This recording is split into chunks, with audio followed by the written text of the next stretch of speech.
Gladys en Éxitos.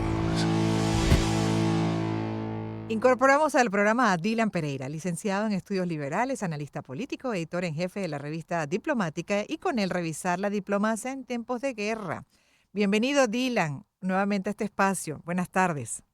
Muy buenas tardes, Gladys, para ti, todo tu bien. Es un gran placer estar nuevamente con todos ustedes. Hay un problema con tu micrófono, Dylan. Creo que está encajonado porque se te escucha como en segundo plano. Así que si lo pudieses verificar, por favor, para Sí, tenerte. ¿me oyes ahora, Gladys? Ahora sí, Dylan. Entonces, además de saludarte, bueno, preguntarte cómo estamos en esta diplomacia en tiempos de guerra, porque además lo que está pasando con lo que ha sido durante 3 años la guerra entre Rusia y Ucrania y desde la llegada de Donald Trump, una comunicación directa con Putin, no así con Zelensky, e incluso la reacción de Europa, pues indicaría que esta diplomacia en tiempos de guerra como que se está perdiendo.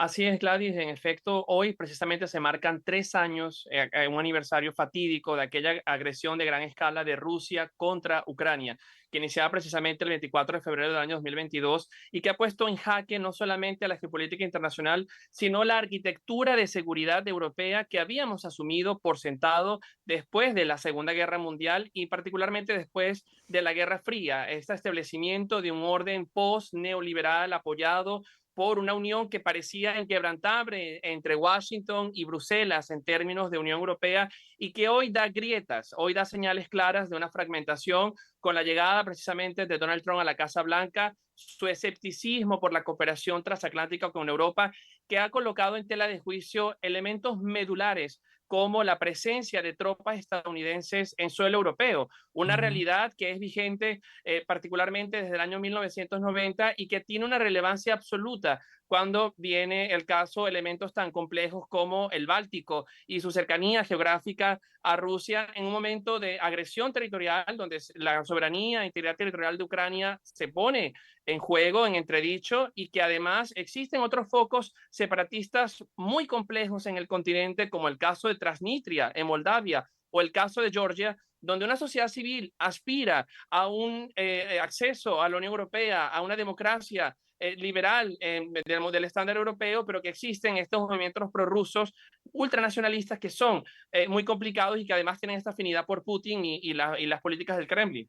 Bueno, con el último mensaje también escrito que publicó el presidente de Estados Unidos cuestionando a Zelensky, hasta llamándolo dictador, Dylan, de acuerdo a tus conocimientos y el análisis que vienes haciendo, ¿qué estaría indicando? ¿Qué está ya evidenciando Donald Trump y además con esta comunicación directa con Putin?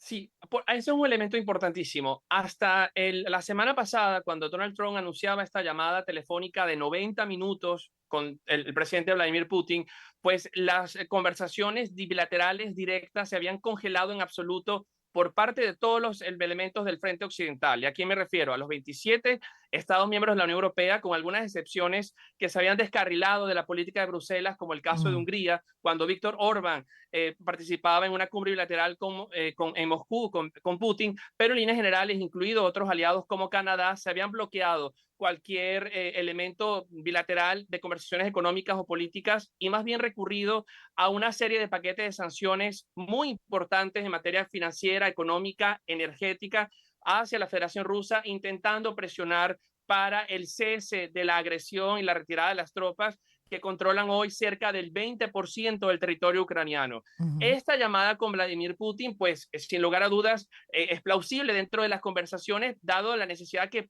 Claro. Moscú participe en una mesa de negociaciones. Lo que es complejo de asimilar o presumir es que exista una mesa de negociaciones en torno a Ucrania donde Kiev y el presidente Zelensky y la Unión Europea, que ha sido el segundo mayor donante a lo largo del conflicto, no estén presentes, dado que Ucrania además en este momento tiene un estatus de país candidato a ingresar a la Unión Europea.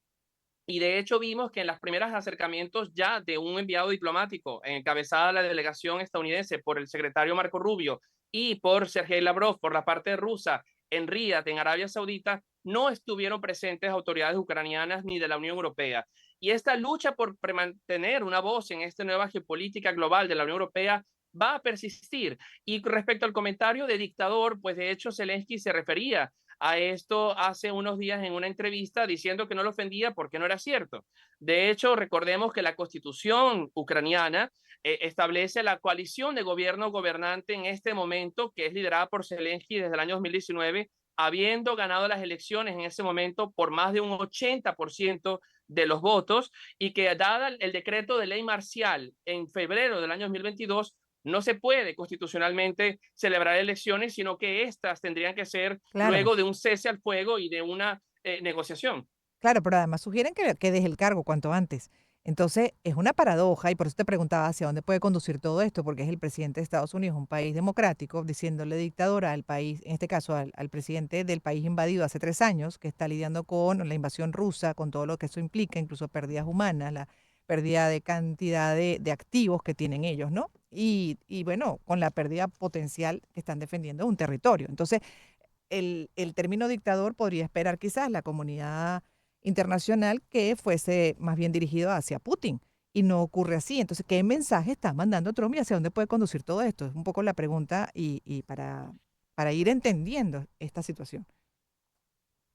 Sí, siempre desde la campaña presidencial de Donald Trump habíamos advertido de la cercanía, incluso personal, que ha manifestado el presidente Trump en varias oportunidades con el presidente Vladimir Putin en una relación bilateral que fue bien añejada durante su primer mandato, y que de hecho hoy las señales que se envían es que incluso la administración estadounidense está planteando sobre la mesa levantar las sanciones económicas a Rusia, que Rusia vuelva a ser un actor fundamental en el mercado energético global. Y de hecho el apoyo de algunos voceros del gobierno estadounidense a diversos elementos de partidos de una extrema derecha en la Unión Europea precisamente estarían apuntando a ese fortalecimiento de una opinión anti-sanciones para poder promover esta normalización de las relaciones comerciales y diplomáticas con Moscú.